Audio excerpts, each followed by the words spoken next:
Telespettatori di Sesta Rete, ben ritrovati con il consueto appuntamento di Penalty, tutto il calcio di cui il calcio vero non parla mai. Siamo in diretta qui su Sesta Rete ogni domenica a partire dalle 19:30, la replica alle 23 e la replica anche domani mattina, lunedì, a partire dalle ore 8:30. Voglio anche ricordare che siamo in diretta streaming sul sito di Sesta Rete, www.sestarete.org. Oggi una puntata particolarmente ricca di ospiti, tra poco li andremo a presentare perché prima devo giustamente salutare la mia prima compagna di viaggio, la straordinaria prima penaltina in scena oggi qui nella nostra trasmissione, Federica Di Benedetto. Ciao Federica. Ciao Ettore, buonasera e ben ritrovati. Grazie Federica, vedo che sei con tantissimi ospiti, tra poco li andremo a conoscere, soprattutto perché ci sono tantissimi bambini che fanno veramente tanto colore all'interno della nostra scenografia, come al solito firmata da Salvo Campo. Alla mia sinistra, beh, non può mancare il commentatore ufficiale della prima parte della nostra trasmissione, ovvero Carmelo Puglisi, interregionale ed eccellenza che ormai praticamente è quasi conclusa perché siamo in piena atmosfera play-out e play-off. Beh, di fatto, intanto buonasera a te, buonasera Ettore. a te. Buonasera a tutti i nostri telespettatori, di fatto anche la Serie D è conclusa, sì. Pochissimo, poco da dire, adesso vedremo. Bene, allora, dato che oggi avremo veramente tantissime cose da far vedere e sentire e soprattutto parleremo moltissimo, vado subito a presentare i nostri ospiti. Qui subito alla mia sinistra mister Enzo Buttò, allenatore dello Sporting Via Grande, campionato di eccellenza, devo dire un campionato straordinario perché vi siete salvati, era un obiettivo primario questo, no? Sì, certo, è un obiettivo, il nostro obiettivo, diciamo, quindi, che poi alla fine siamo riusciti a ottenere. Chi invece è doppiamente contento perché il campionato l'ha pure vinto è il direttore sportivo della Leonfortese, ovvero Roberto Bellomo. Buonasera. Buonasera direttore. Beh, voi siete super contenti. Leonforte, anche noi ci dovevamo salvare. Vabbè, sì, precisiamo. vi dovevate salvare con quel popò di squadra, però devo dire che è stato un campionato molto esaltante, fino all'ultimo l'Alcom è stato una brutta bestia. Infatti la fase proprio conclusiva, poi l'ultima giornata a giocare la prima con la seconda. Certo, sì, è stata una bellissima doppia vittoria in questo senso, no? Perché avete giocato ad Alcom, quindi ancora più difficile. Ancora siamo comunque nella fase di... Oggi abbiamo un parterre super vincente perché abbiamo un allenatore che un campionato l'ha vinto, anche se pur di terza categoria, allenatore che comunque ha partecipato a campionati molto più importanti, conquistando sempre comunque posizioni di rilevanza, ovvero Antonio Costa. Ciao Antonio, che ha vinto il campionato col Tutto Catania di terza categoria, però è tutto un progetto, no? Dico bene? Microfono. Il progetto partito abbiamo già descritto un mese fa e siamo arrivati alla conclusione. Ho mantenuto la promessa perché ti avevo detto che vincendo il campionato saresti venuto subito qui nei nostri studi a conclusione della stagione, quindi hai mantenuto anche tu fede alla tua promessa, hai vinto il campionato e sei giustamente ospite, benissimo. Accanto a te un bomber, Orazio Nicolosi, sempre del Tutto Catania. Salve Orazio, quanti gol quest'anno? 15. Mica pochi, anche se è sempre terza categoria, che poi non è più la terza categoria di un paio di anni fa, insomma la lotta è continua, partita dopo partita, quindi, sì. E infatti. Bene, invece vicino alla nostra Federica abbiamo insomma un'altra donna che è vicina al mondo del calcio, una responsabile di una scuola calcio importante di Augusta, ovvero la Sportland. Parliamo di Martina Costa. Ciao Martina. Buonasera a tutti. Buonasera, tra l'altro oggi parlerai anche di un progetto con l'Arsenal. Sì, abbiamo appena concluso l'Arsenal Day. L'Arsenal Day, tutta una giornata dentro il nostro centro sportivo, abbiamo avuto una novantina di bambini tra Sportland e la Meridiana che hanno partecipato a questa giornata di festa con tecnici inglesi. Benissimo. Un'esperienza meravigliosa. Ci hai dato già subito un'anticipazione, però poi più tardi ne parleremo, abbiamo anche qualche immagine. Accanto a te due allenatori di un'altra scuola calcio molto amica di Penalty, parliamo del Real Catania, parliamo di Mattia Fontanot e Alfio Grasso. Ciao ragazzi, bentrovati. Avete portato dei ragazzini, vedo, no Mattia? Sì, qui abbiamo i nostri... Oh, che bello. Loro fanno veramente colore e calore alla trasmissione. I campionati vostri sono assolutamente quasi un gioco, dico bene, no Mattia? Sono un gioco, solo un gioco. Non c'è agonismo? No, assolutamente. Meno male, perché sennò la cosa ci darebbe molto fastidio. Bene, come potete ben vedere abbiamo un parterre oggi ricchissimo, avremo veramente tantissime cose di cui parlare, ma subito diamo risultati e classifica di questa giornata del campionato di interregionale. Siamo arrivati, pensate un po', alla 16ª giornata di ritorno, mancano 2 giornate, i verdetti sono quasi definitivi, però è giusto sottolineare con la tabellina dei risultati della classifica questo campionato di interregionale girone I e naturalmente la parola la passiamo alla nostra Federica. Licata Agropoli 0-7. Rende Pomigliano 2-0. Città di Messina Cavese 2-1. Nuova Gioiese Interreggio 0-0. Comprensorio Montalto Orlandina 3-0. Due Torri Savoia 2-2. Agregas Torrecuso 2-0. Battipagliese Vibonese 1-0. Pareggia fuori casa il Savoia, presso un campo sempre molto difficile, quello del Due Torri. C'è una vittoria netta anche dell'Acragas, classifica ormai definitiva, ma la leggiamo lo stesso perché poi la voglio anche commentare con i nostri ospiti. Federica. Savoia 79 punti. Agregas 69. Agropoli 62. Battipagliese 57. Torrecuso 52 punti. Nuova Gioiese 49. Cavese 46. Noto 45. Interreggio 44 punti. Comprensorio Montalto 41. Pomigliano e Orlandina 40 punti. Rende 39. Due Torri e Città di Messina 34 punti. Vibonese 29. Chiude la classifica Licata a 20 punti. Ricordiamo che in questa classifica il comprensorio Montalto, l'Interreggio e la Battipagliese hanno avuto un punto di penalizzazione, ben 3 punti di penalizzazione l'ha avuto la squadra siciliana del Licata, 4 punti la Cavese e il Ragusa, come tutti sanno, è stato eliminato, squalificato dopo la 4ª rinuncia. Adesso diamo lettura di questa penultima giornata, si giocherà domenica prossima, domenica 4 maggio 2014, questi gli incontri: Noto Acragas, Orlandina Battipagliese, Savoia Città di Messina, Interreggio Comprensorio Montalto, Pomigliano Due Torri, Cavesi Licata, Agropoli Nuova Gioiese ed infine Torrecuso Rende. Allora, Carmelo, diamo subito un quadro, seppur in maniera veloce, perché hai detto bene, i verdetti sono stati quasi definitivi, soprattutto per quanto riguarda la vetta. C'è ancora forse sui play-out qualche cosa da dire. Prego. Diciamo che oggi, in assenza di stimoli, l'Acregas, battendo il Torrecuso al secondo posto,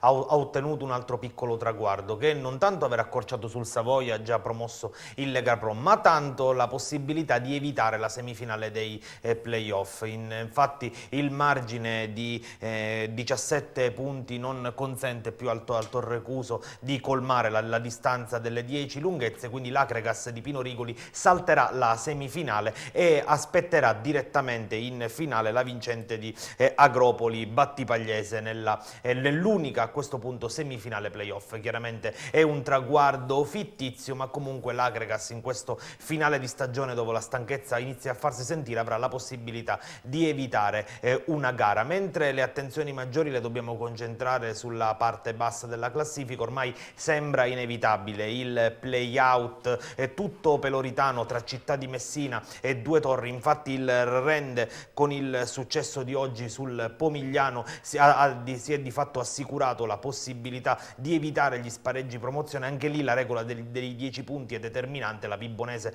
ha un passo in eccellenza e il Rende non dovrebbe avere problemi la settimana prossima, proprio con il Torrecuso, che ormai non ha più niente da chiedere a questo campionato. Adesso le due messinesi nell'ultima giornata dovranno solamente va stabilito chi giocherà in casa l'andata e chi il ritorno, ma ormai il play-out fratricida sembra inevitabile. Sembra inevitabile. Direttore, a questo punto la domanda gliela faccio a lei: come andrà a finire tra Due Torri e Città di Messina? Sono due squadre importanti, due squadre che rappresentano una provincia che ultimamente si è comportata molto bene nel settore dilettantistico. Chi vede sfavorita in questa cosa qui?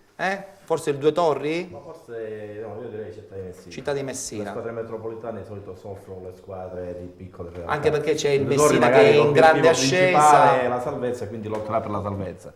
magari il Città di Messina soffre anche l'altra squadra che sta andando bene. Certo, Quindi, è un momento positivo per Messina che adesso il prossimo anno parteciperà al campionato diciamo di Lega Pro ufficiale, dato che sono stati... Ha guadagnato una categoria in un anno e quindi non è tutto il mondo, cioè il mondo sportivo ha guadagnato una categoria, perché È vero. anche la Serie D è tornata vero, ad essere è vero. quarta serie, l'eccellenza Anche se però insomma vincere un campionato è sempre molto difficile, è difficilissimo. Insomma, è la dimostrazione che se non c'è organizzazione è difficile poi raggiungere dei risultati. Voi ne siete una dimostrazione, no?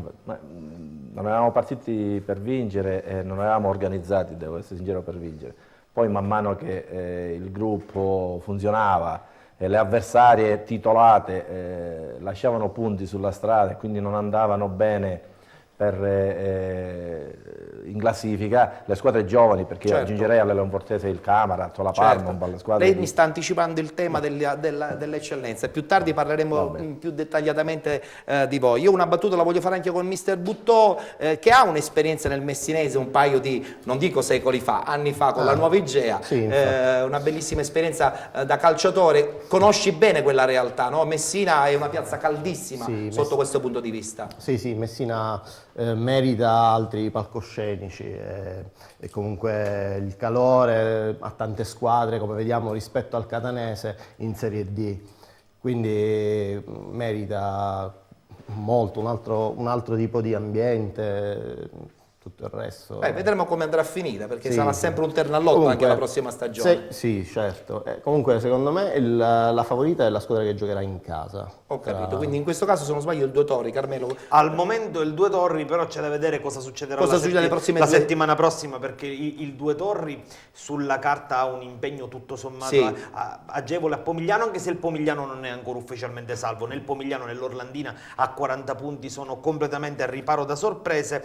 E dà tutta da seguire invece la sfida del Città di Messina di Panarello, che andrà al Giro di Torre Annunziata contro un Savoia già promosso, ma contro un Savoia che dovrà congedarsi dal proprio pubblico nel miglior modo possibile. E non credo che la formazione neopromossa, in poche parole, la partita non sarà tanto facile. Non credo proprio, anche non se credo Savoia proprio, probabilmente quindi è già in vacanza. sono entrambe le partite per entrambe le squadre, sia per il Due Torri di Alacqua che per il Città di Messina di Panarello.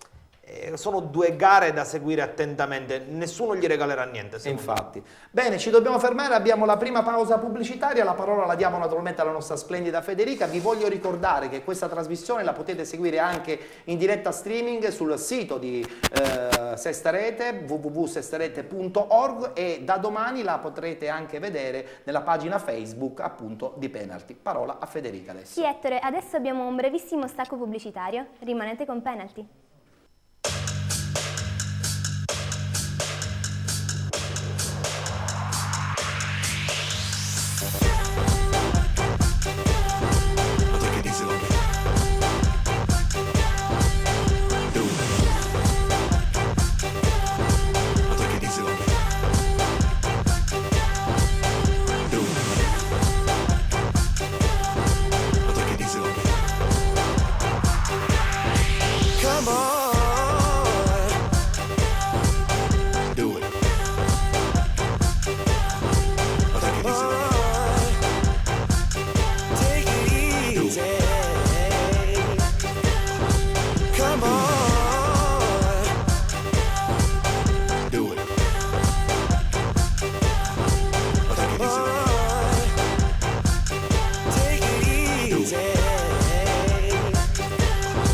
Take it easy on me.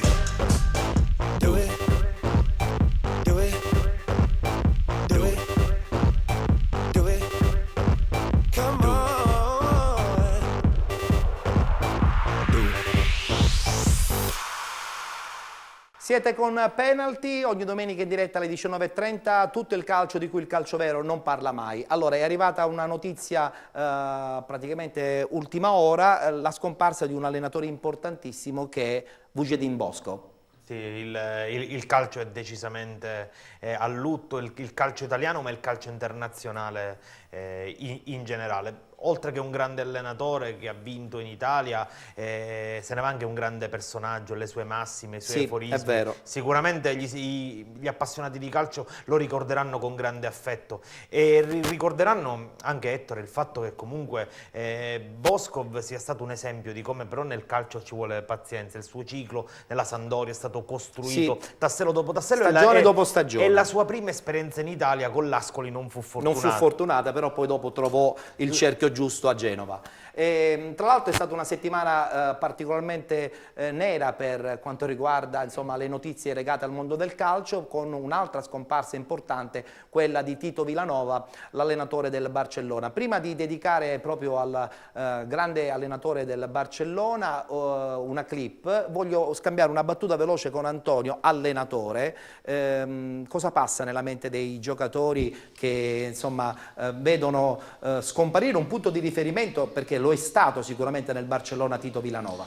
Ma gli allenatori hanno, diciamo sì, nelle loro giornate che passano assieme, diciamo sì, ai ragazzi, perché sono ragazzi anche quelli che giocano a quei livelli, hanno sempre delle battaglie da fare, no? Quindi quando ti trovi in una situazione come questa, quindi in una battaglia che poi alla fine ti porta purtroppo alla sconfitta definitiva, è una brutta cosa. Sicuramente il calciatore che ha vissuto, con chi li ha motivati, con chi li ha per una battaglia, per tutte le battaglie, sicuramente è una sconfitta molto più importante. Allora, noi di Penalty abbiamo deciso di dedicare una clip proprio al grande Tito Vilanova, che ha vinto praticamente tutto con una squadra straordinaria che è stato ed è ancora, secondo me, il Barcellona. Omaggio di Penalty a Tito Vilanova.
Da calciatore, Tito Vilanova non aveva lasciato il segno. Una modesta carriera da centrocampista in diverse squadre della Serie B spagnola, dal Figueres al Badajoz, fino al ritiro a 33 anni, quando ha scelto di ricominciare dalla panchina. Ma il 44enne di Belcaire d'Empordà, che 10 anni dopo è arrivato ad allenare il Barcellona, ha respirato blaugrana fin da bambino. Nel club catalano è arrivato a 16 anni, è là che ha imparato a giocare, restando poi per 5 anni in forza alle giovanili. In quella squadra di ragazzini divideva lo spogliatoio con Pepe Guardiola, che poi nel 2007, molti anni dopo, lo chiamerà ad allenare il Barcellona B. Dalla stagione 2008-2009, il secondo allenatore della prima squadra, e insieme al vecchio amico Pepe sarà protagonista di una serie ininterrotta di successi, 13 titoli in 4 anni. Anche conosciuto come l'uomo ombra di Guardiola, il lavoro di Vilanova è stato in realtà fondamentale per trasformare il Barcellona in quella che per molti è la squadra di calcio più forte del mondo. Schivo, grande lavoratore, Tito Vilanova è uno che lavora dietro le quinte. Fino all'estate 2011 era sconosciuto a molti.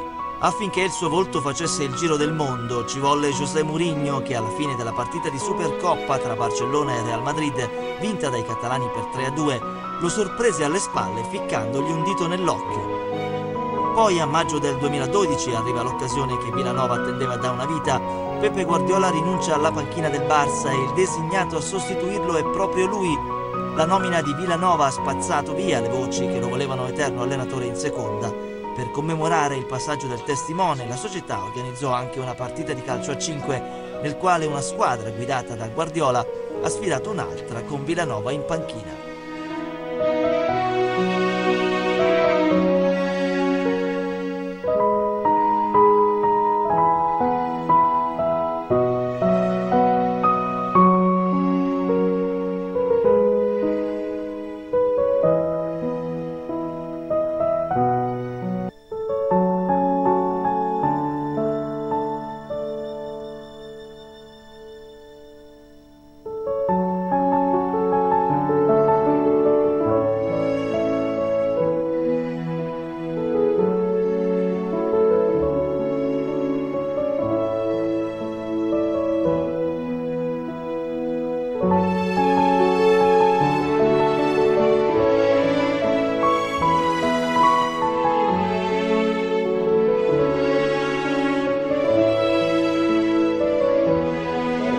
Vull dedicar aquest títol a Tito Vilanova.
Doveroso omaggio per un grande del calcio mondiale che ci ha lasciato fine scorsa settimana, Tito Vilanova. C'è stato un attimo di brividi all'interno dello studio, perché comunque la morte, seppur in maniera così violenta, dà sempre una forma di pensiero forte, no Carmelo? Ah, sì, sicuramente.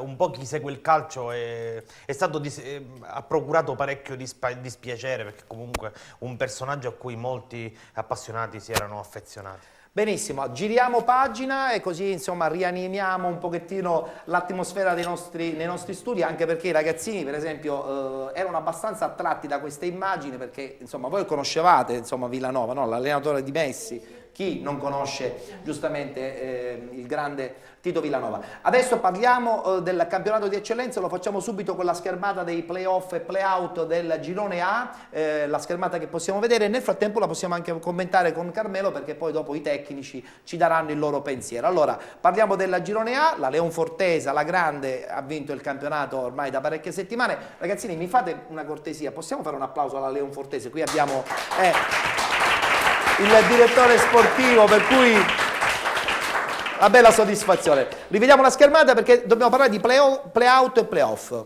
Eccola qua. Play-out e play-off, e parliamo di una giornata piena di sorprese. Questo girone A di eccellenza si conferma scoppiettante e sempre imprevedibile. Vanno a casa la seconda e la terza classificata in regular season. Il Marsala spugna il campo dell'Alcamo ai supplementari. Altrettanto fa la sempre più stupefacente Parmonval, che spugna il campo di Cammarata, vince 2-1. Che se avevamo detto bene, se ti ricordi, sulla Parmonval, insomma, noi di penalty ci spendavamo con una certa continuità. E addirittura, Ettore, la Parmonval avrà la possibilità di giocare in casa con 2 risultati su 3 dopo i supplementari. La finale con il Marsala. Il Marsala, sotto l'aspetto tecnico, va detto, forse ha qualcosina in più, però il fattore campo a questi livelli può incidere. Brevissima premessa: torna dopo appena un anno in promozione il Rocca di Caprileone, l'1-1 permette al Mazzara di salvarsi. Infatti, allora, direttore, dobbiamo per forza fare a lei questa domanda. L'Alcamo, dopo questa insomma, debacle in casa con voi, dove sperava di vincere per poter accedere al campionato di CND, e c'era vicina perché insomma ha sbagliato anche un calcio di rigore, adesso giocando in casa la semifinale playoff ha perso col Marsala. Che è successo secondo lei? Diciamo che è una conseguenza sulla delusione del campionato, perché praticamente sono arrivati lì, hanno perso ed oggi purtroppo hanno riperso di nuovo, perché sicuramente le motivazioni dell'allenatore, del bravissimo allenatore Riccardo Chico, non sono bastate alla forza del Marsala, che ha preso i playoff l'ultima giornata e quindi... L'ha presa anche in un momento di grande forma. Sì, l'ha preso proprio comunque nelle ultimissime giornate, è arrivata al quinto posto e quindi è arrivata più carica. Sì. L'Alcamo era scarica per la delusione e magari avrà affrontato la partita. Per un allenatore ricostruire, è vero, attivare 15 giorni. È vero, è molto molto difficile. Di vicino abbiamo un allenatore che probabilmente ha sofferto anche lui le ultime domeniche, perché insomma anche loro erano in zona play-out, cercavano di tirarsi fuori, quindi ricaricare è sempre difficile. Sì, è molto difficile, soprattutto in questo caso aspettare i playoff dopo 15 giorni, 20 giorni di sosta non è facile. Non è facile. Va bene, allora vediamo adesso subito la schermata del girone B. Abbiamo qualche notizia sui play-out, perché i play-off, se non sbaglio, sono ancora in stand-by. I play-off dobbiamo aspettare ancora una settimana, siamo legati all'eccellenza del Veneto.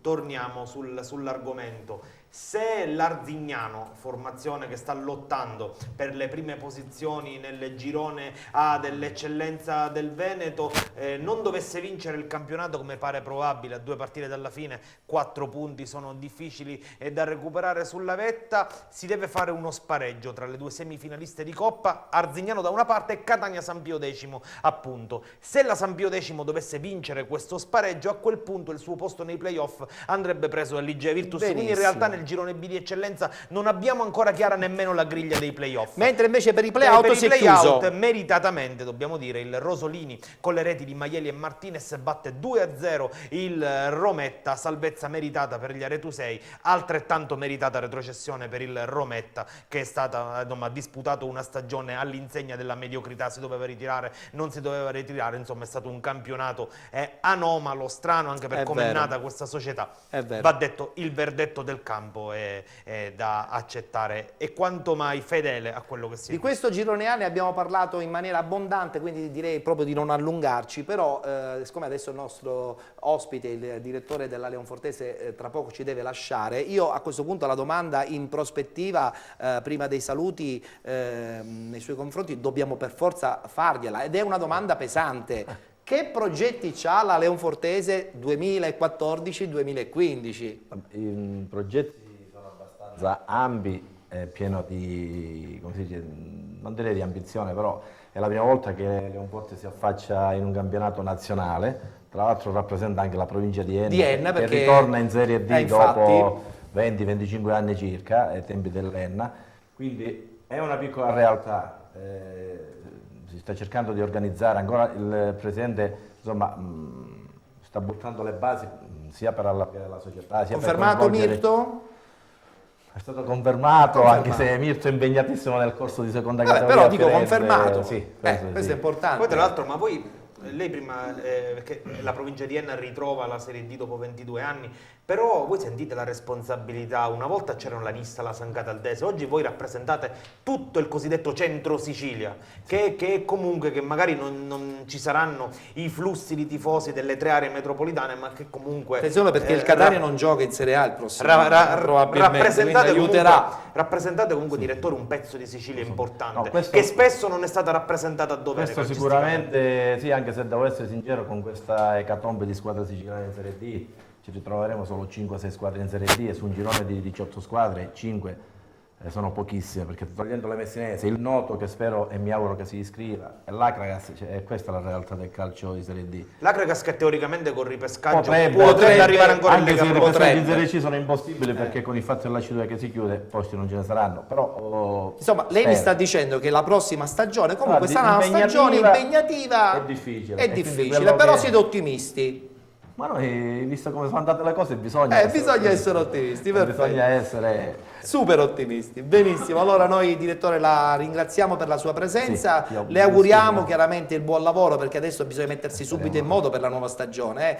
Fra 2 settimane finisce il campionato interregionale, quindi i campionati sono in piena fase, però diciamo. Dietro insomma si lavora con una certa continuità. Io poi sono uno che prima bisogna iscrivere la squadra. Certo, è vero, che poi tra l'altro è la cosa più difficile, perché costa iscrivere una squadra nel campionato interregionale. Grazie direttore Roberto Bellomo buona prosecuzione della Leonfortese. Salutiamo Carmelo, con lui chiaramente ci rivedremo la prossima settimana. Ci vediamo la prossima settimana, buona settimana a te e buona settimana a tutti gli appassionati di calcio. A domenica. Grazie. E salutiamo anche Federica. Oggi insomma lavoro molto limitato, perché come tutti ben sanno a fine stagione i risultati sono limitatissimi, però la presenza è sempre bella. Grazie Ettore, grazie, sempre gentilissimo. Sì, io come Carmelo auguro un buon proseguimento di serata poi in studio ai nostri telespettatori e adesso vi lascio con la pubblicità. Rimanete con Penalty.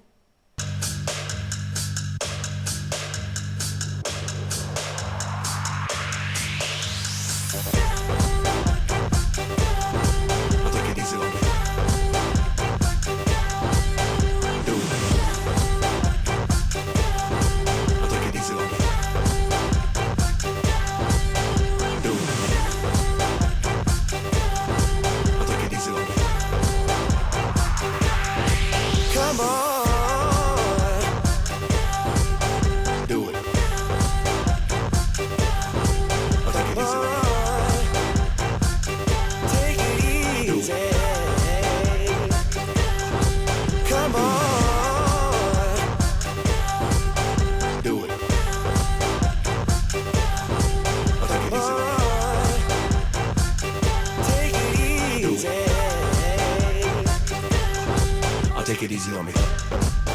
Do it. Do it. Do it. Do it. Come on.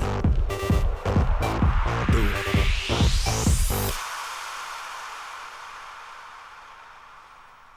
Ed eccoci rientrati in studio. Subito qui abbiamo Ciccio Rametta che ritorna dopo la pausa estiva, perché sei stato al mare, anche se è stata una pausa pasquale. Sì, ti vedo un po' abbronzato, bene. Tra poco ci parlerai dei campionati di promozione, play-off e play-out, sì. Quasi tutti i risultati definitivi. Assolutamente sì, e buonasera a tutti. Benissimo, benissimo. E salutiamo anche la nostra seconda penaltina, Giulia Bonaccorsi. Ciao Giulia. Grazie. Tu non sei stata al mare? No. Vabbè, non è Purtroppo importanza. no, ancora no. Mentre invece voglio salutare Giovanni Garofalo, che è ritornato qui, perché tra poco parleremo dell'Arsenal a 360 gradi, oltre naturalmente parleremo anche del Real Catania dove tu sei anche il direttore tecnico, ma parleremo anche di questo progetto Arsenal che insomma è molto coinvolgente. Sì, molto bello, sta andando alla grande veramente. Benissimo, tra l'altro con Martina insomma avremo modo anche di parlare dettagliatamente di questo Arsenal Day, no? Che è una cosa assolutamente originale. Però prima di continuare dobbiamo adesso, da questa settimana, e lo faremo per le prossime 4 settimane, inserire all'interno del nostro programma lo spazio del Match Talent, che è un torneo di calcio a 7 che parte ufficialmente domani lunedì 28 e che accompagnerà anche i telespettatori di Sesta Rete ogni sabato ed ogni domenica, il sabato e la domenica alle 15:40 con la replica alle 20. Nella puntata della domenica questa replica viene inserita appunto all'interno della nostra trasmissione. Siamo leggermente in ritardo, ci scusiamo con i fan del Match Talent, ma adesso lo guardiamo insieme e poi parleremo del campionato di promozione. Match Talent.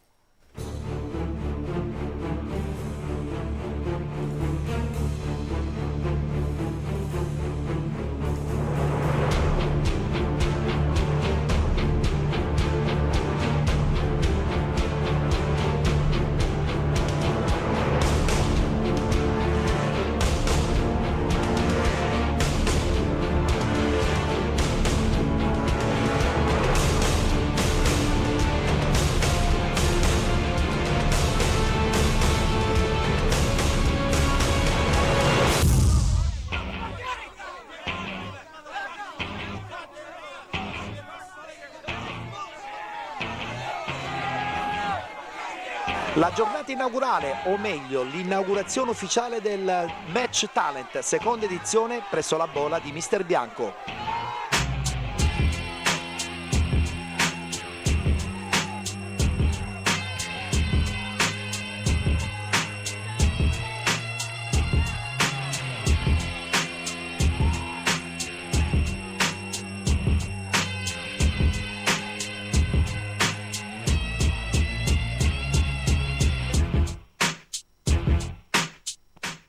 Giuseppe Platania, capitano del Catania Beach Soccer, presente anche nella giornata inaugurale di questo torneo importante che un po' si avvicina al beach perché comunque si gioca in maniera ridotta. Non è un calcio a 11, è un calcio a 7, però le atmosfere sono quelle proprio quasi dal beach.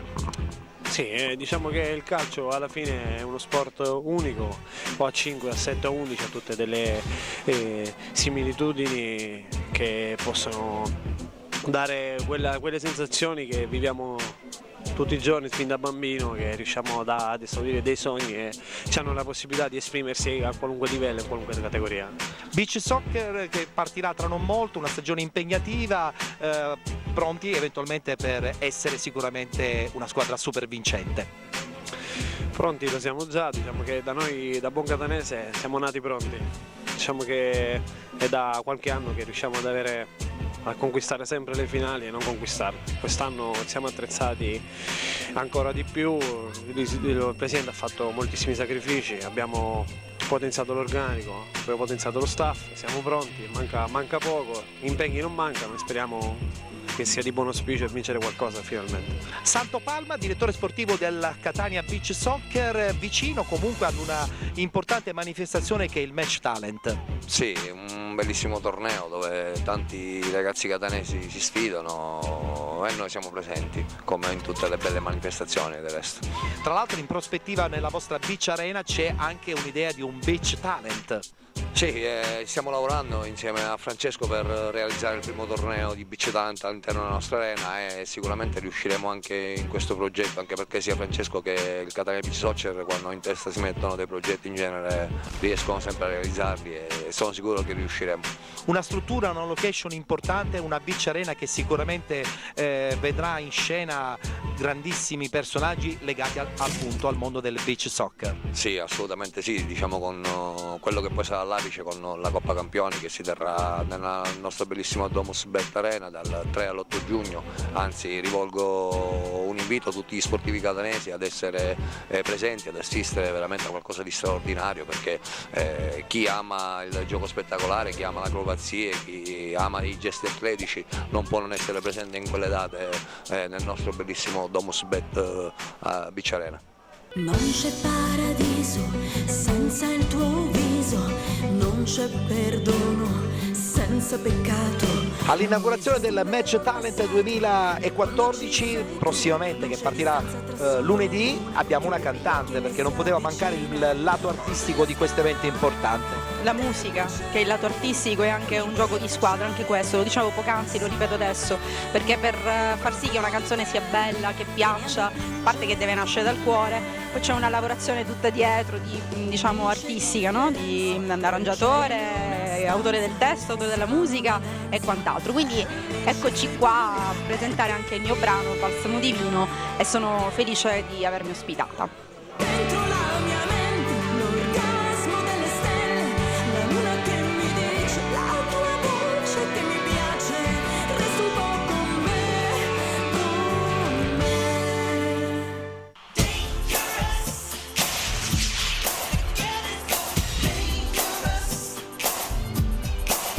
Valentina Recupero, alias una Michael Jackson tutta al femminile, all'interno di una inaugurazione dedicata al calcio, un po' fuori rispetto alla tua normale possibilità di apparire in un momento di spettacolo, però credo che comunque sia sempre un modo per far vedere il tuo personaggio legato ad un nome assolutamente straordinario che è stato Michael Jackson. Sì, assolutamente. Intanto buonasera a tutti i telespettatori di Sesta Rete. Michael Jackson comunque credo che leghi un po' tutto quello che è il gioco, perché anche il calcio è un gioco e quindi amava tantissimo questo sport. Da dove nasce la tua passione per Michael Jackson? Beh, io avevo 3 anni, mia mamma stava facendo le pulizie di casa e in un momento di pausa c'era la TV accesa sintonizzata su Canale 5 e mia madre prese il telecomando, cambiò canale e lo mise in un programma, in un canale locale dove allora passava la trasmissione dove andavano in onda videoclip di quel tempo, quindi stiamo parlando fine anni 80 e proprio in quel momento andava in onda il videoclip Bad, vidi l'ultima parte del videoclip. È stata una folgorazione. Assolutamente, amore prima vista e prima ascolto. Essendo così piccola lo ritenni uno dei tanti personaggi della Walt Disney, quindi sono cresciuta con questa idea finché poi è diventato qualcosa che si chiama amore. Let's dance.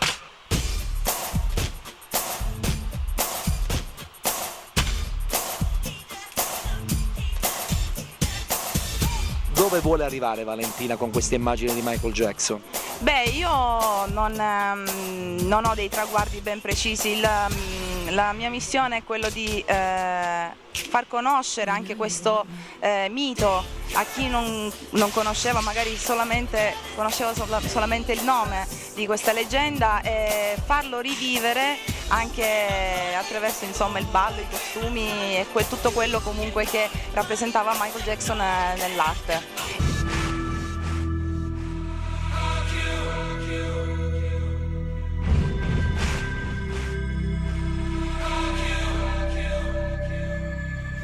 Siamo con Fabrizio Bruno, il rappresentante della Bola che ospiterà questa seconda edizione del Match Talent.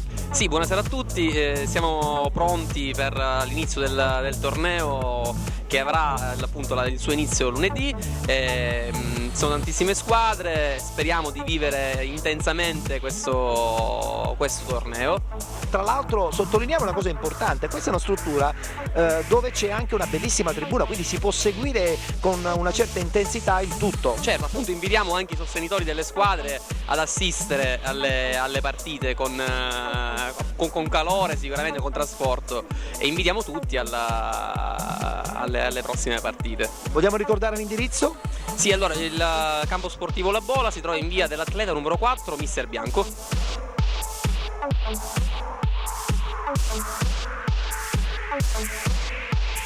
Match Talent, seconda edizione, si chiude la puntata della domenica, tra l'altro inserita nello spazio di penalty. Match Talent che partirà naturalmente lunedì a partire dalle 20:30 presso la Bola di Mister Bianco. Vi ricordo che questa è una trasmissione che potrete seguire qui su Sesta Rete il sabato e la domenica a partire dalle 15:40 e la replica alle 20, la replica della domenica all'interno di penalty.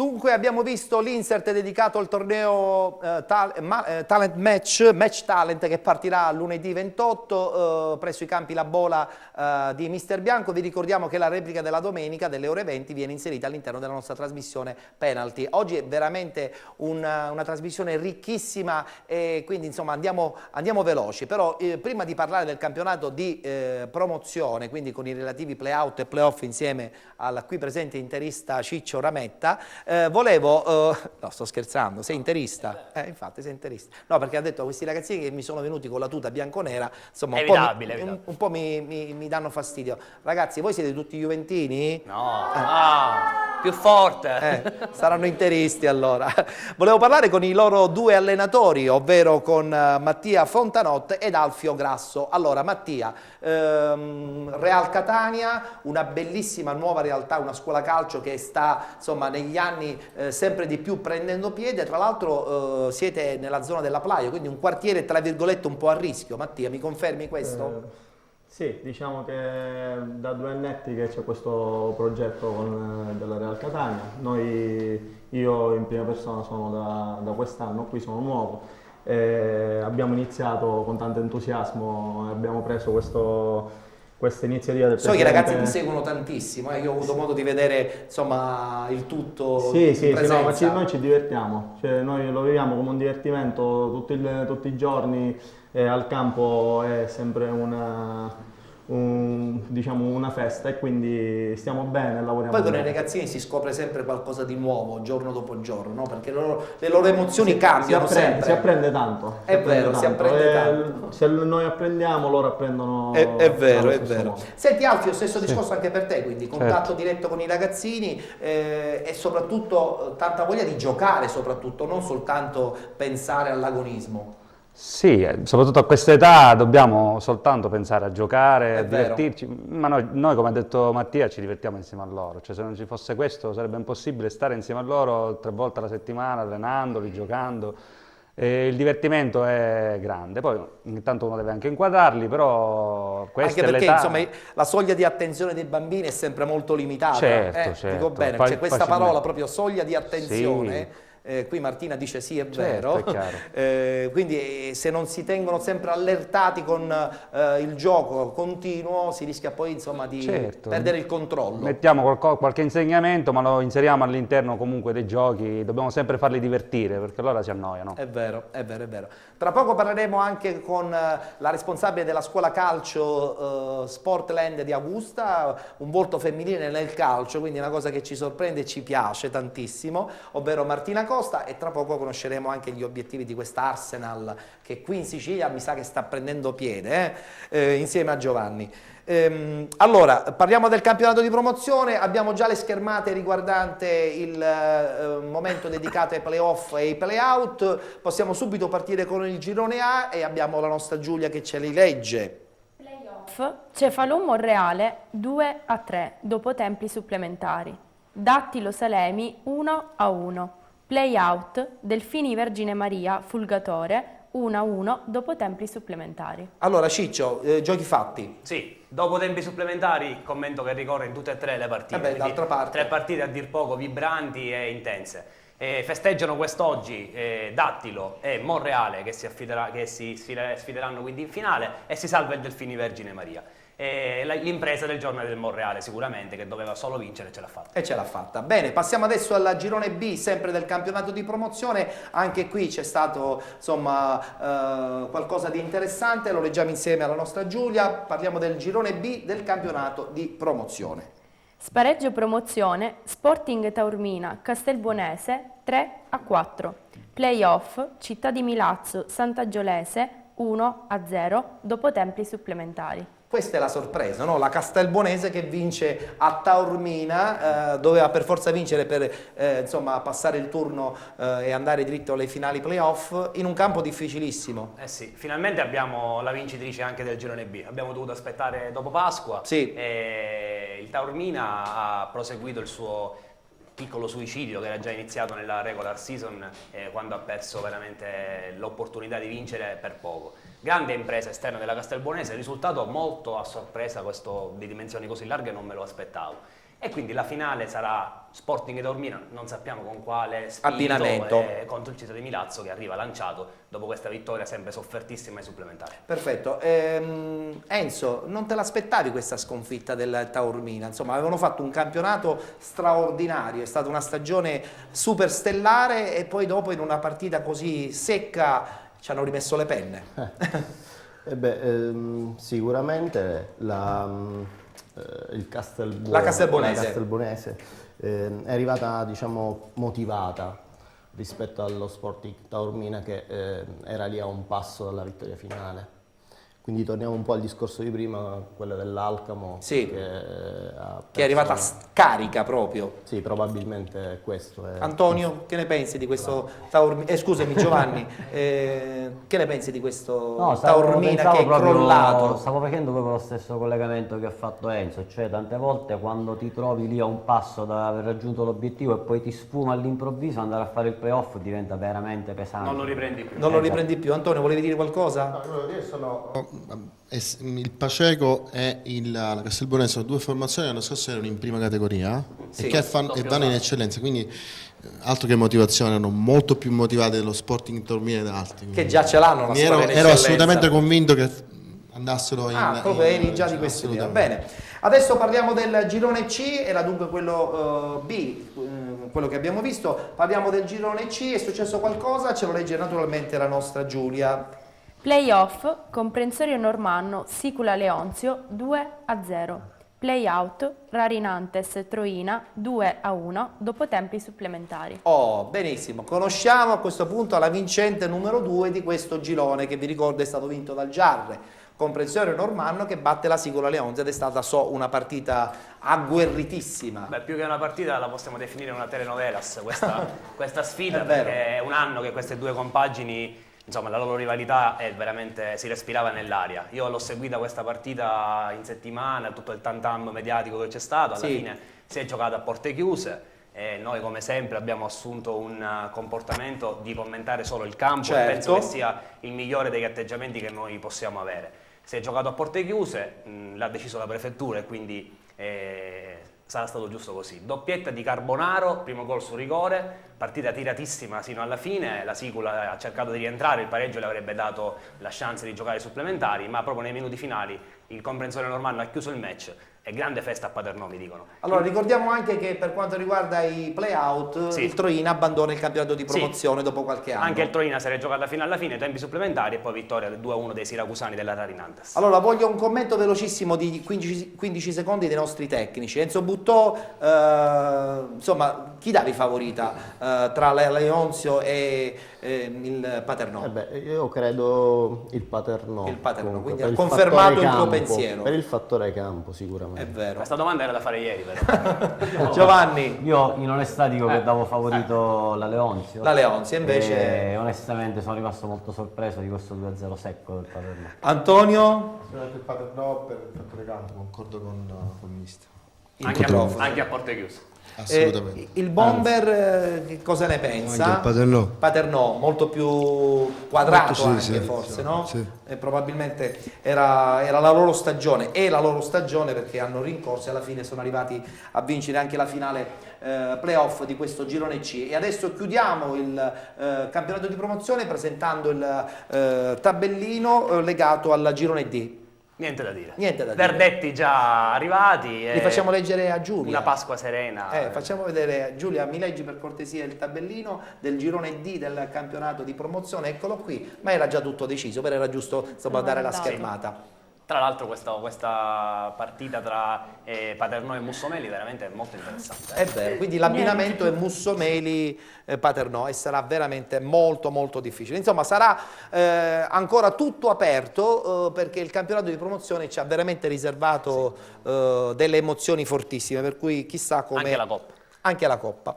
Tra poco ci dobbiamo fermare perché c'è la pubblicità, però io prima una battuta la volevo fare con una squadra di Augusta, ovvero la Sportland, che cura in modo particolare i settori giovanili, ma chissà, può darsi entrerà a far parte anche nel mondo dilettantistico. Io non so se Martina è d'accordo, perché insomma con papà probabilmente non c'è questa grande voglia di affrontare il discorso dei grandi, no? È stato in passato dopo la chiusura del campo di Augusta, purtroppo mio padre ha dovuto cedere la società. Tutt'oggi c'è il Megara che comunque ha perso i playoff. Mentre Città di Augusta è stato retrocesso. Da quello che segue, sì. Tra l'altro voi siete fortunati al quadrato perché avete un vostro campo. Sì, noi abbiamo il nostro campo. E diciamola questa cosa, perché sì. ad Augusta si soffre. Il campo di Augusta è il nostro, fortunatamente, e quindi gestiamo la scuola calcio. I bambini possono infatti giocare quando vogliono, non abbiamo da chiedere a nessuno, fortunatamente.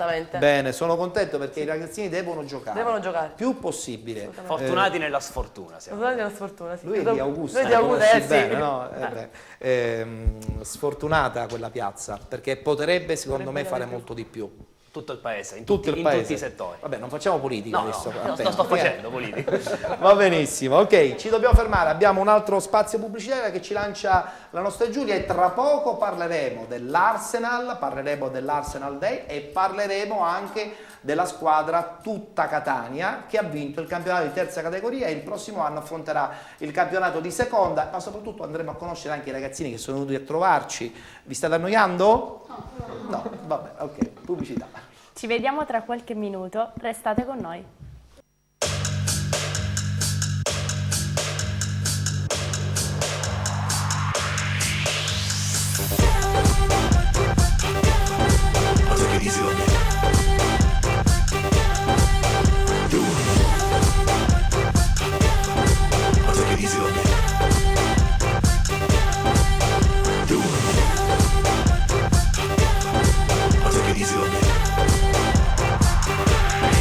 Come on, do it.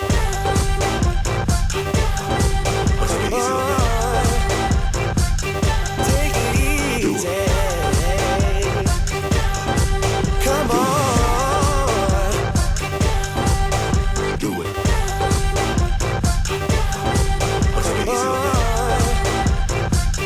Take it easy.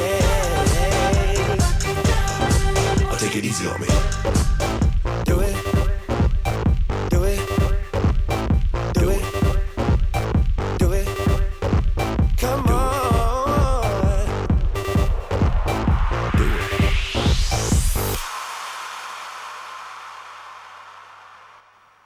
Tutto il calcio di cui il calcio vero non parla mai, la trasmissione Penalty che vi accompagna in diretta ogni domenica a partire dalle 19:30 su Sesta Rete, siamo in replica alle 23, in replica anche lunedì mattina a partire dalle 8:30. E vi ricordo anche la diretta streaming su sesterete.org. Salutiamo Ciccio Lametta, con lui insomma avremo modo ancora di parlare di promozione la prossima domenica. Sì. Vuoi salutare? Sì, saluto tutti e auguro anch'io una buona settimana. Ci vediamo domenica prossima. Perfetto. E a questo punto, perché dobbiamo parlare di una bella società, e qui Antonio è contentissimo insieme al Bomber, perché parleremo e parliamo subito di questa tutta Catania. Però prima di parlare di questa squadra, noi di Penalty vi abbiamo regalato una cosa particolare, una bella clip, ok? Non vi emozionate troppo, però insomma avremo modo sicuramente di parlare di questa bellissima nuova realtà guidata da Claudio Cammarata, che salutiamo perché oggi insomma non è potuto essere qui con noi perché tutti sanno il ruolo importante dirigenziale all'interno del Calcio Catania e quindi insomma il suo sconforto non poteva essere facilmente abbinabile invece alla sua allegria legata a questo grande successo del tutto Catania. Guardiamoci la clip e poi parliamo appunto con il mister Costa ed il bomber Nicolosi.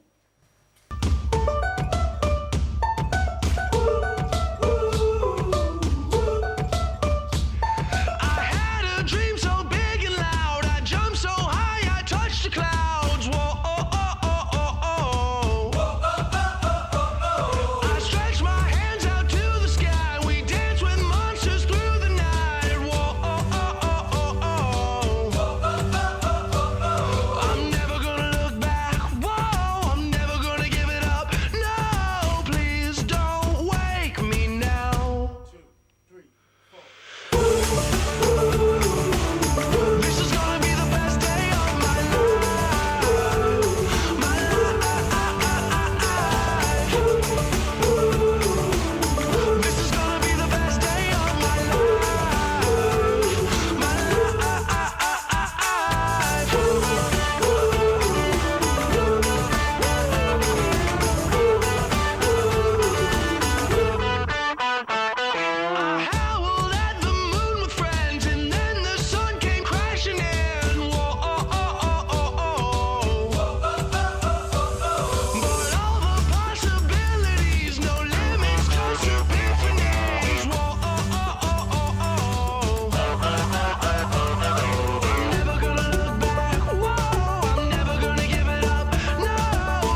tutta Catania che vince il campionato di terza categoria e vola per la prossima stagione nel campionato impegnativo di seconda. Antonio Costa.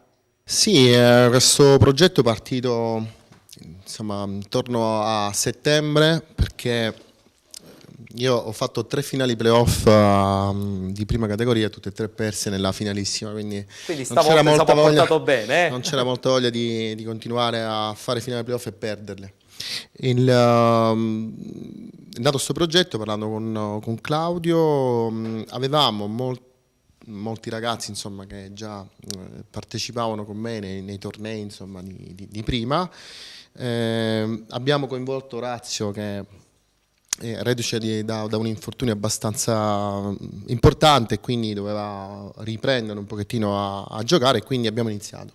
Eravate comunque determinati già dall'inizio della stagione, sapevi tu che avevi comunque una bella squadra, Sì, la squadra Claudio aveva allestito sicuramente un team importante. La squadra comunque era abbastanza strutturata, non per un campionato di terza categoria, è normale. E i ragazzi hanno accettato questo tipo di, diciamo così, di prospettiva che gli abbiamo dato e hanno fatto, devo dire, molto bene. Adesso il prossimo anno insomma, l'appetito viene mangiando, no? Ma questo lo vedremo, vediamo un pochettino. Il progetto è anche di avere anche un settore giovanile, certo, a partire dall'anno prossimo, giusto. perché nasce proprio per questo motivo, quindi il fatto che siamo già in seconda deve essere un trampolino per poter far crescere i ragazzini. Rimani col tutto Catania? Ma per adesso ci siamo presi un periodo di riposo, poi vedremo. Insomma, hai allenato in categorie molto più importanti senza nulla togliere chiaramente alla terza categoria. Voglio parlare un attimo con il Bomber, con Orazio Nicolosi. È stata una stagione impegnativa, vabbè, tu sei stato anche un po' infortunato, quindi hai giocato poco, ma comunque i tuoi 15 gol li hai fatti.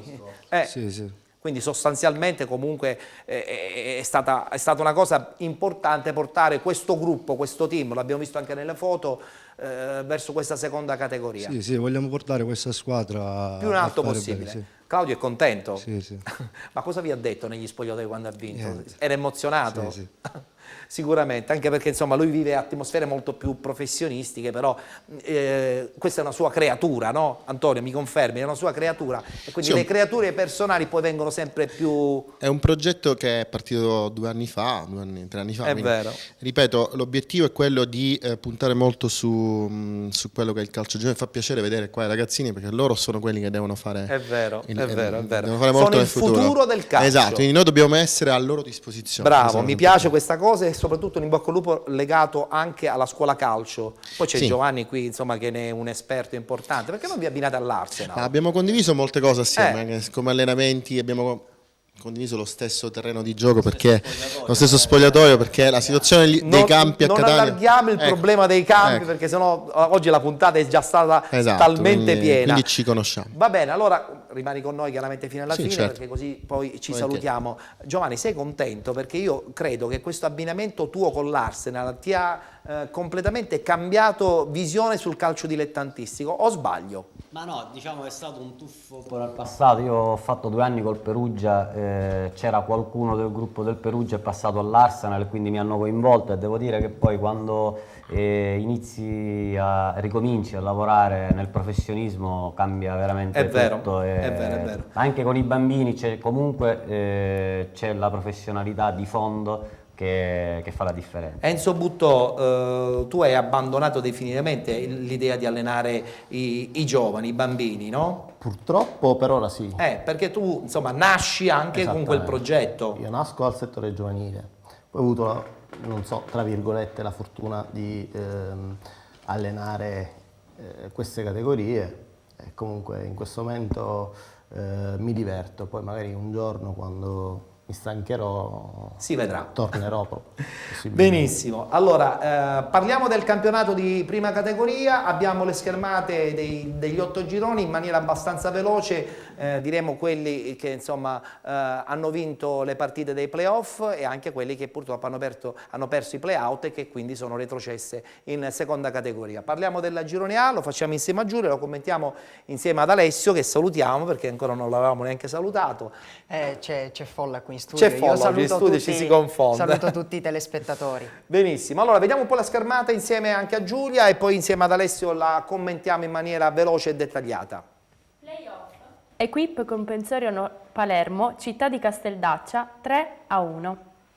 Quindi in poche parole l'equipe andrà in finale contro, lo vedremo ora subito quando Giulia leggerà il risultato del girone B, e l'equipe continua la sua cavalcata perché mi sembra che siamo alla 7ª vittoria consecutiva contando la regular season. Allora vediamo subito la schermata del girone B così capiremo con chi si scontrerà nel girone finale l'equipe comprensorio di Palermo. Abbiamo già il risultato? Sì. Playoff Prizzi Siculiana 1-4. Quindi col Siculiana. Esatto, un risultato assolutamente a sorpresa perché il Prizzi è stato secondo per tutto l'anno e la Siculiana riesce a fare questo 4-1 incredibile. Passiamo adesso al girone C, vediamo un po' con la schermata insieme a Giulia. Playoff Città di Mistretta Campofelice 2-0. Playout Cerda Giuseppe Macina 3S Brolo 3-1. A questo punto ottima vittoria, ottima vittoria per il Città di Mistretta che va alla finalissima con la vincente dei playoff del girone D, mentre saluta il campionato di prima categoria, la 3S Brolo, che retrocede in seconda. Vediamo con chi giocherà, vediamo subito la schermata del girone D sempre del campionato di prima categoria, così capiremo con chi si scontrerà appunto la vincente playoff del girone C. Giulia. Playoff Promende Barcellona 3-0 dopo tempi supplementari, play-out Pro Falcone Orsa 3-0. Quindi col Promende? Col Promende. Benissimo. Saluta il campionato l'Orsa. Benissimo. E adesso il girone D, sempre di prima categoria, anche lì ci sono stati dei risultati un po' a sorpresa o no? Sì. Girone F.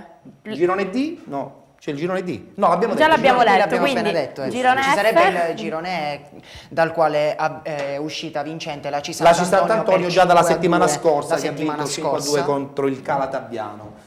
Quindi, allora, a questo punto l'altro girone, sì, Girone F, playoff, Città di Catania, Città di Randazzo 2-2 dopo tempi supplementari. E quindi Città di Catania ha ragione, per via del miglior piazzamento in classifica andrà ad incontrare la non mai facile gatta da pelare AC Sant'Antonio. Ebbene, adesso il girone G, abbiamo un risultato che ci permette di conoscere la vincente del girone G. Playoff Marina di Ragusa, New Pozzallo 1-1, dopo tempi supplementari, playout Frigentini Atletico Militello 0-1. Quindi a questo punto il Marina passa il turno. Esatto. E la sorpresa è il Militello che addirittura si salva. Con una dopo una stagione disastrosa. Molto tribolata, riesce a mantenere la prima categoria. Mentre nel girone H la partita è iniziata dopo le 18, per cui ancora non abbiamo il risultato, tra Macchitella e Barrese. Mi confermi? Sarà l'avversaria del Marina di Ragusa, la vincente di questo match. Sapete perché vado di fretta? Perché io voglio sentire un po' i ragazzini che sono venuti in studio della scuola calcio Real Catania. Voglio parlare anche con Martina di questo progetto che si chiama Arsenal Day.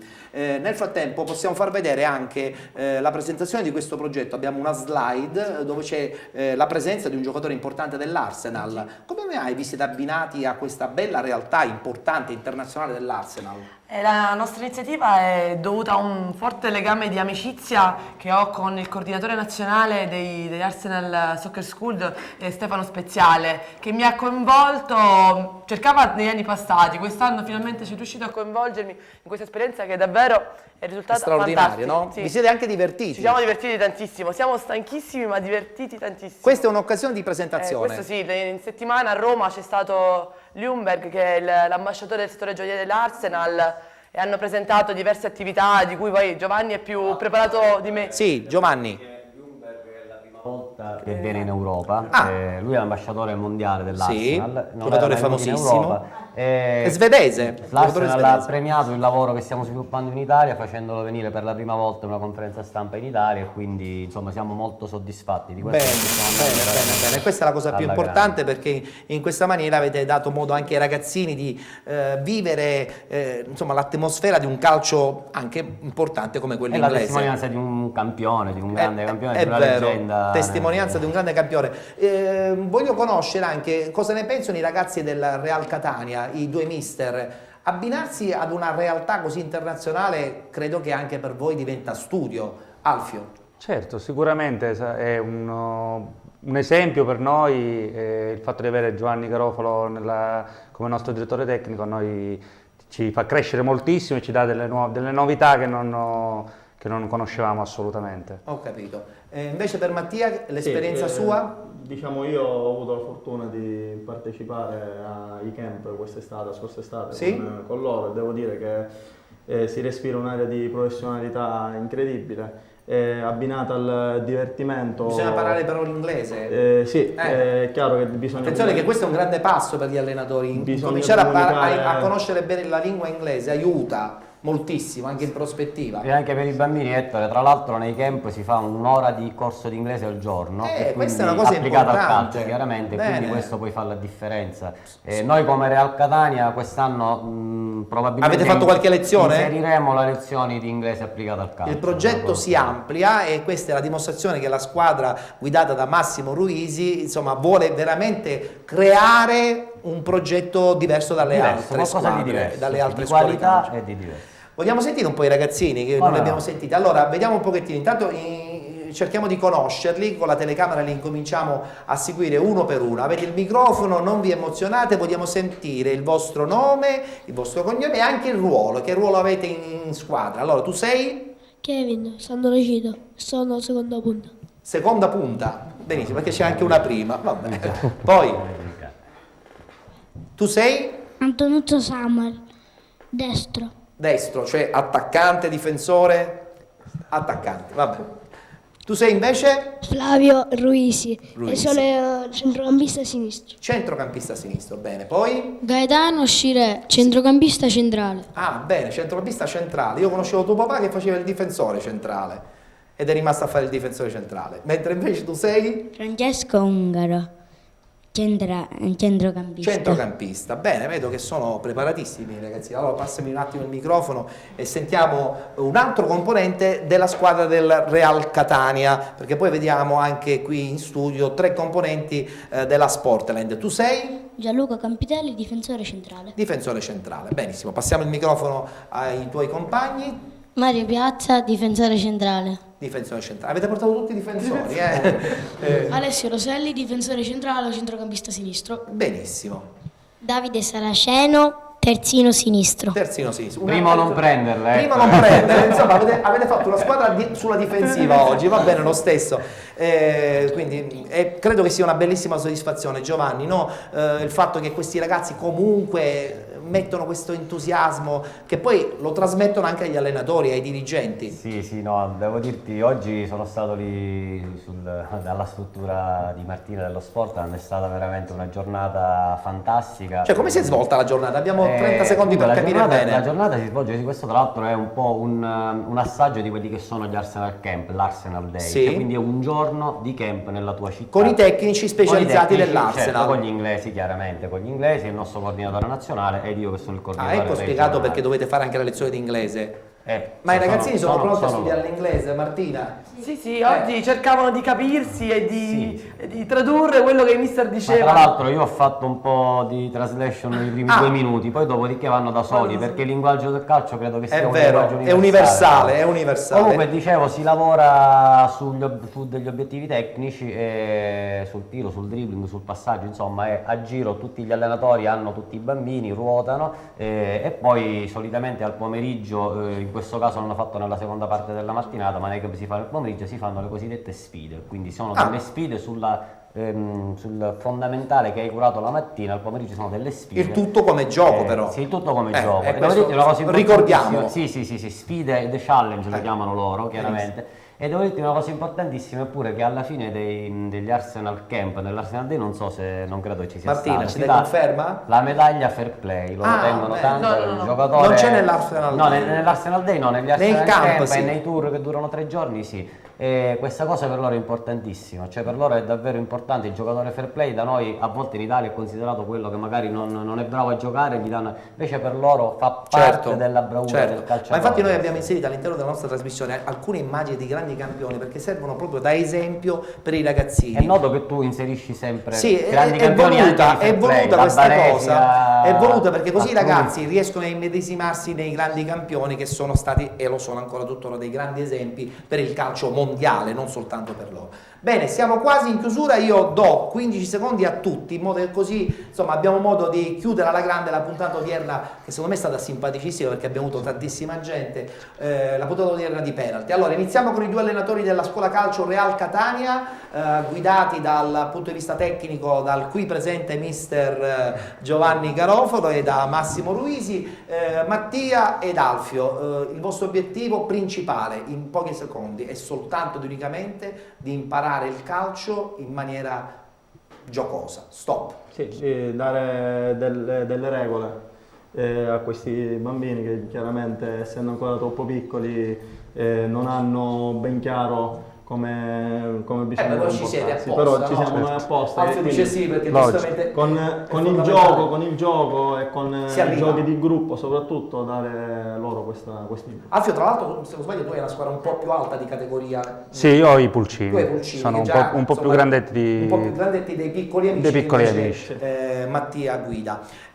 Martina, allora Sportland non farà insomma la squadra dei grandi, continuerà a lavorare con i giovani. Con i giovani, e volevo dire che noi da un mese a questa parte facciamo parte della delegazione di Catania e quindi giocheremo i campionati della quinzona vostra, quindi è un pregio per noi. Non so che se saranno contente le altre società, perché so che a livello giovanile siete una bella realtà e quindi insomma saranno poco contenti. Ci siamo già scontrati, ci incontreremo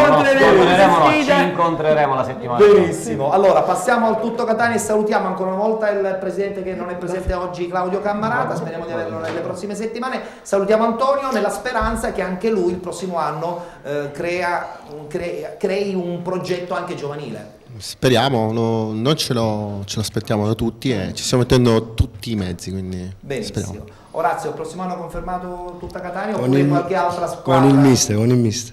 Ah, con il mister, c'è questo amore con il mister, vabbè, succede perché soprattutto i bomber si legano tantissimo al proprio allenatore. Giovanni, che dirti, Real Catania, Arsenal, voglio dire, il calcio dilettantistico l'hai abbandonato, ti stai catapultando a 360 gradi solo con i bimbi? No, non l'ho abbandonato, però ho deciso di prendere in considerazione solo dei progetti seri perché nell'ultimo periodo si vedono... Vieni da un'esperienza negativa? Vengo da un'esperienza negativa, diciamo. sì, e si vedono troppi personaggi che magari col calcio non hanno molto a che fare, quindi se arriva una bella proposta la prenderò in considerazione. Se no, eventualmente c'è questa il bella mio realtà. paradiso comunque c'è. È vero. Mentre invece con Enzo Buttoi in chiusura, che dire, la prossima stagione di nuovo Sporting Via Grande? Ancora è presto. Ancora è presto. Però vediamo. Arriva l'estate. Arriva l'estate, ci guardiamo attorno, poi vediamo. Insomma, qualche richiesta so che non ti manca, Grazie al cielo. Grazie al cielo, insomma, hai fatto bene, hai salvato una squadra che non era partita indubbiamente con i pronostici, si è organizzata strada facendo, però poi alla fine hai assestato il colpo della sicurezza, della stabilità. C'è da mettere in considerazione che noi abbiamo saputo il ripescaggio il 17 agosto. E quindi notevolmente in ritardo. Bene, abbiamo chiuso la puntata odierna di Penalty, salutiamo tutti i ragazzini che sono stati presenti, vi voglio fare io un applauso ma fatevelo anche voi. Perché sono stati il colore ed il calore di questa trasmissione che ritornerà naturalmente la prossima settimana. Salutiamo anche Alessio, con lui parleremo ancora di play-off e play-out di prima categoria anche fra 7 giorni. Esatto, Ettore, una buona settimana a tutti i telespettatori. Benissimo, e salutiamo anche Giulia Bonaccorsi, Grazie, con lei anche Ettore. naturalmente l'appuntamento la prossima settimana. Anche io saluto i nostri telespettatori e auguro un buon inizio settimana. Infatti. Grazie. Noi ci vediamo, se volete, con Penalty fra 7 giorni precisi, domenica prossima a partire dalle 19:30. Siamo in replica anche alle 23, in replica anche il lunedì a partire dalle ore 8. La puntata che avete appena visto la potrete vedere anche sulla pagina Facebook di Penalty a partire da domani, e se volete comunque domenica prossima anche in streaming siamo presenti attraverso il sito www.sestarete.org. Arrivederci a tutti e appuntamento alla prossima settimana.